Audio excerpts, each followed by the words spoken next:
ನಿತ್ಕೊಳ್ರಿ. ಯಾಕ್ರಿ ಓಡೋಗ್ತಿದ್ದೀರಾ? ಒಂದ್ ದೊಡ್ಡ ಪ್ರಾಬ್ಲಮ್ ಆಗಿದೆ. ಏನಾಯ್ತು? ಯಾಕೆ ಟೆನ್ಷನ್? ಅಯ್ಯೋ ಕರ್ಮಾರಿ, ನೀವ್ ತಂದಿರೋ ಕೇಕ್ ಮೇಲೆ ಯಾರೋ ಬಿದ್ದು ಕೇಕ್ ಹಾಳಾಗೋಯ್ತು.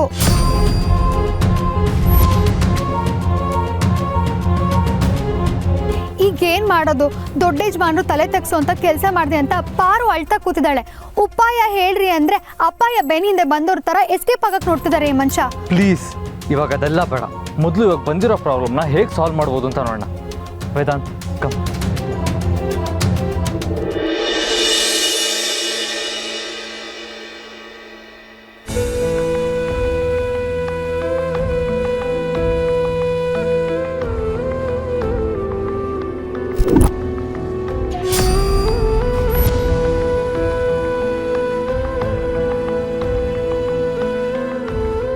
ದೊಡ್ಡ ಯಜಮಾನ್ರೆ, ಇದು ಹೇಗಾಯ್ತು ಅಂತ ನನಗೆ ಗೊತ್ತಿಲ್ಲ. ವೇದಾಂತ್, ಇವಾಗ ಏನು ಮಾಡೋದು ಅಂತ ನಾನು ಕೇಳಿದ್ರೆ ಅದಕ್ಕೆ ಹೇಳೋದು, ಹೆಣ್ಮಕ್ಳಿಗೆ ಜವಾಬ್ದಾರಿ ಕೊಡ್ಬೇಡಿ ಅಂತ. ರೀ, ಏನ್ರಿ ನೀವು ಮಾತ್ಗೂ ಹೆಣ್ಮಕ್ಳು ಅಂತಿರಲ್ಲ? ಇದನ್ನ ನಾವೇನ್ ಮಾಡಿಲ್ಲ. ಇವಾಗ ಮತ್ತೆ ನೀವಿಬ್ರು ಜಗಳ ತೆಗಿಬೇಡಿ. ಏನು ಒಳ್ಳೆ ಹಾವು ಮುಗಿಸಿ ಥರ ಆಡ್ತಿರಲ್ಲ. ಕೇಕ್ ಕಟ್ ಮಾಡೋಕ್ಕೆ ಟೈಮ್ ಆಗ್ತಾ ಇದೆ, ಎಲ್ಲ ವೆಯ್ಟ್ ಮಾಡ್ತಾ ಇದ್ದಾರೆ. ಏನು ಮಾಡ್ಬೋದು ಅಂತ ಯೋಚನೆ ಮಾಡಿ.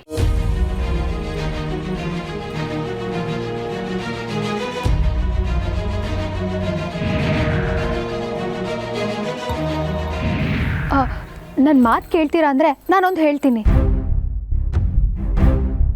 ಕೇಳಲ್ಲ ಅಂತ ಹೇಳಾದಿ. ನಾನು ನಿಮ್ಗೆಲ್ಲ ಹೇಳಿದ್ದು ಆದಿತ್ಯ ಸರಿಗೆ ಹೇಳಿದ್ದು ಅಂತ ಹೇಳು ಪಾರ್ವತಿ. ನಾ ಹುಡುಗಿರ್ ಮಾತು ಕೇಳೋದಿಲ್ಲ ಅಂತ ಹೇಳಾದಿ. ಇಬ್ರು ಸ್ವಲ್ಪ ಸುಮ್ಮನೆ ಇರ್ತೀರಾ?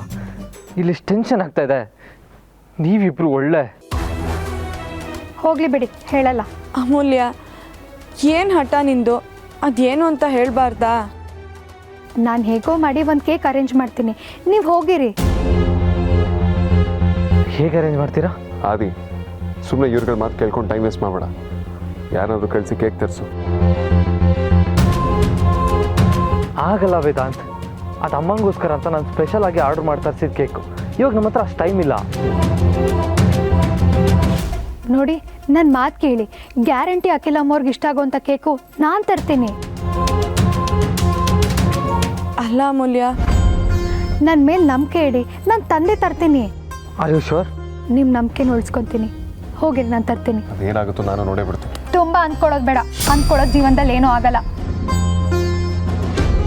ಪಾರು, ನೀನು ಹೋಗು, ನಾನು ತರ್ತೀನಿ.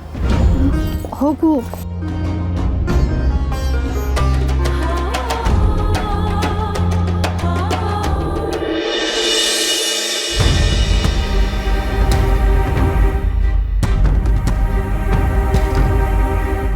ಆದಿತ್ಯ, ಎಷ್ಟೊತ್ತಿಂದ ಕಾಯ್ತಾ ಇದ್ದೀವಿ ನಾವು.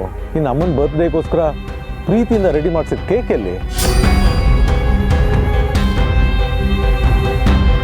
ಅಪ್ಪ, ಅದು ಲೇಟ್ ಆಗ್ತಿದೆ, ಬೇಗ ತರೋದಕ್ಕೆ ಹೇಳು. ಅದು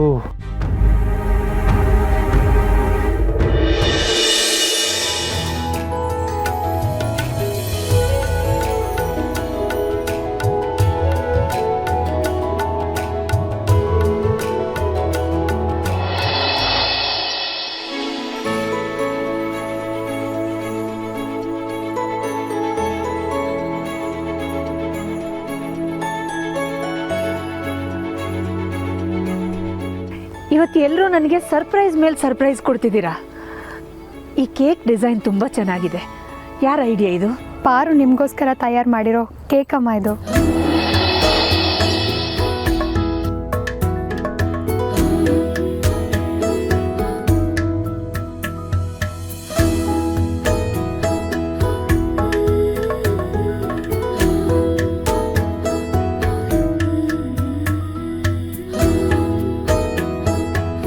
ನೀನು ಪ್ರತಿಬಿಂಬನೇ ತಯಾರು ಮಾಡಿರೋ ಹಾಗಿದೆ ಅಖಿಲ. ಇನ್ನು ತಡ ಮಾಡೋದು ಬೇಡ, ಕೇಕ್ ಕಟ್ ಮಾಡು.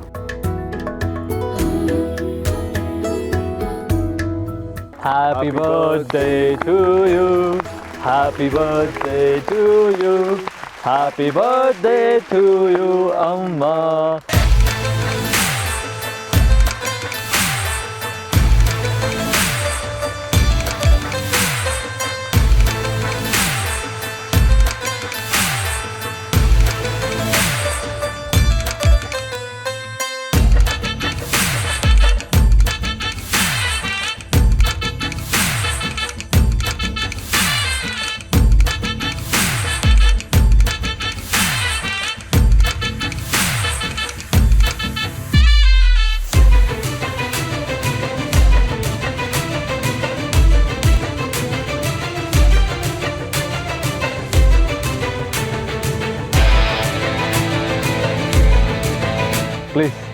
ಫುಡ್ ಎಲ್ಲ ಅರೇಂಜ್ ಆಗಿದೆ, ದಯವಿಟ್ಟು ಊಟ ಮಾಡ್ಕೊಂಡು ಹೋಗಬೇಕು.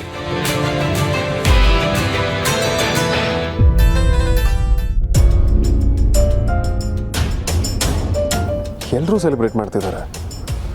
ಈ ಪ್ರೀತು ಮತ್ತು ವಿಕ್ರಾಂತ್ ಎಲ್ಲಿ ಹೋದ್ರು? ಮೊದಲೇ ಕುಡಿತಿದ್ದಾರೆ. ಕುಡಿದು ಟೈಟಾಗಿ ಏನಾದರೂ ಕೆರಿಕ್ ಮಾಡಿದ್ರೆ ಕಷ್ಟ. ಮೊದಲು ಅವ್ರು ಎಲ್ಲಿದ್ದಾರೆ ಅಂತ ಹುಡುಕ್ಬೇಕು. ಆದಿ, ನೀನು ಹೊಗಳಿಕೆಗೆ ಹಿಗ್ಗೋನಲ್ಲ, ತೆಗಳಿಕೆಗೆ ಕುಗ್ಗೋನಲ್ಲ ಅಂತ ನನಗೆ ಗೊತ್ತು. ಆದರೂ ಈ ಸಂದರ್ಭದಲ್ಲಿ ನಿನ್ನನ್ನು ಹೊಗಳದೇ ಇರೋದಕ್ಕೆ ಸಾಧ್ಯನೇ ಇಲ್ಲ. ಅಷ್ಟು ಚೆನ್ನಾಗಿ ಮಾಡಿದೀಯಾ ಅರೇಂಜ್ಮೆಂಟ್ಸ್. ತುಂಬ ಖುಷಿಯಾಯಿತು, ತುಂಬ ಹೆಮ್ಮೆ ಅನ್ನಿಸ್ತಾ ಇದೆ. ಒಂದೊಂದ್ಸಲ ನಾನು ಇದಕ್ಕೆಲ್ಲ ಅರ್ಹಳ ಅನ್ನಿಸ್ಬಿಡುತ್ತೆ. ಅಮ್ಮ, ಇದೆಲ್ಲ ನಿಮಗೋಸ್ಕರ ಅರೇಂಜ್ ಆಗಿರೋದಕ್ಕೆ ಅವುಗಳಿಗೆ ಅರ್ಹತೆ ಇರಬೇಕು. ನೀವು ಅಷ್ಟು ದೊಡ್ಡವರು. ಆದಿ, ನಮ್ಮ ಮನೇಲಿ ಯಾವುದೇ ಫಂಕ್ಷನ್ ಆಗಲಿ ಪ್ರತಿ ಸಲ ನಾನೇ ಉಸ್ತುವಾರಿ ವಹಿಸ್ಕೊಳ್ತಾ ಇದ್ದೆ. ಈ ಸಲ ನೀವೇ ಎಲ್ಲ ಅರೇಂಜ್ಮೆಂಟ್ಸ್ ಮಾಡಿ ನನಗೆ ಸರ್ಪ್ರೈಸ್ ಕೊಟ್ಟಿದ್ದೀರಾ. ತುಂಬ ಜನ ಗೆಸ್ಟ್ಗಳು ಬಂದಿದ್ದಾರೆ, ಊಟ ಸರ್ವ್ ಮಾಡ್ತಿದ್ದೀರಾ. ಯಾರಿಗೂ ಎಲ್ಲೂ ಏನು ಕೊರತೆ ಆಗದೇ ಇರೋ ಹಾಗೆ ನೋಡ್ಕೋಬೇಕು. ಹಾಗಂತ ನಮ್ಮ ಸ್ಟಾಫ್ಗೆ ಹೇಳು. ಅತಿಥಿಗಳು ದೇವ್ರ ಸಮಾನ, ಅವ್ರು ಯಾವತ್ತೂ ಸಂತೋಷವಾಗಿರಬೇಕು. ಹೇಳಿದ್ನಲ್ಲ ಅಮ್ಮ, ಎಲ್ಲರೂ ತುಂಬ ಸಂತೋಷವಾಗಿದ್ದಾರೆ. ಹಾಳಾಗೋಯ್ತು, ಎಲ್ಲ ಹಾಳಾಗೋಯ್ತು ಆದಿತ್ಯ, ಎಲ್ಲ ಹಾಳಾಗೋಯ್ತು. ಯಾಕೆ ಚಿಕ್ಕಮ್ಮ, ಏನಾಯಿತು? ಏನಾಗೋದೇನು, ಅಖಿಲಕ್ಕನ ಮುಂದೆ ಹೇಳಬಾರ್ದು ಅಂತ ಅನ್ಕೊಂಡಿದ್ದೆ. ಆದರೆ ಆಗಿರೋ ಅನಾಹುತ ನೋಡಿದ್ರೆ ನನ್ನ ಕೈ ಸಹಿಸೋಕೆ ಆಗ್ತಿಲ್ಲ. ಅಪ್ಶಕ್ನ ಮರ ಸುತ್ತಬೇಡ, ವಿಷಯ ಹೇಳು ದಾಮಿನಿ.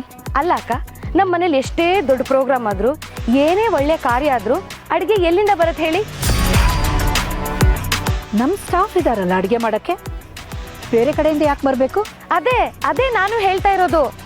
ಅರಸನ ಕೋಟೆ ಅಖಿಲಾಂಡೇಶ್ವರಿಯವರ ಹುಟ್ಟು ಹಬ್ಬಕ್ಕೆ ಎಂತೆಂಥ ದೊಡ್ಡ ಜನ ಬಂದಿದ್ದಾರೆ.